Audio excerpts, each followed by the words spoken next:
Okay, I was looking online to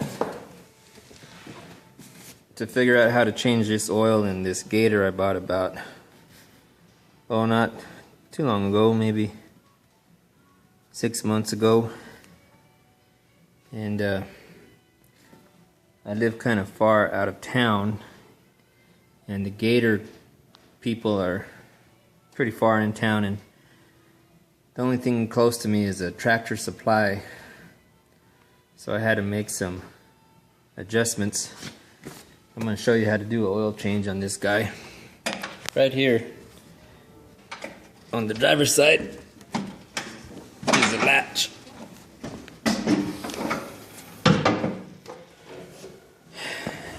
Latch that up. Here's the oil. And then there's the dipstick right here. So you want to pull that off and screw that. Check your oil there with the dipstick there.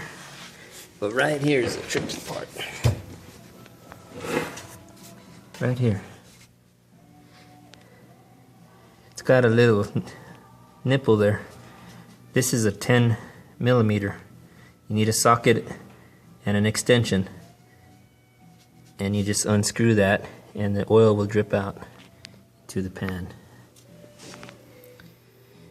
And I went to the tractor store and found a match on the filter.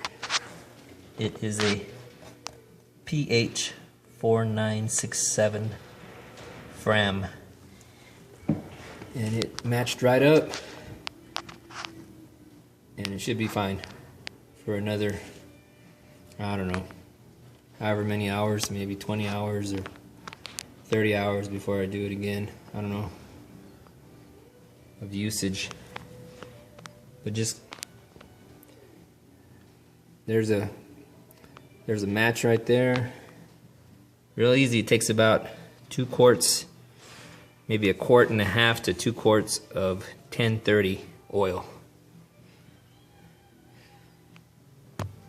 So when you go get it, just get you a couple quarts of 1030 motor oil and that filter there, and this is a Gator 625i, and it should be fine. Anyway, hope that helps. I looked online and couldn't find any guide to changing this oil because I couldn't find anything. Thought I'd share it. Thanks.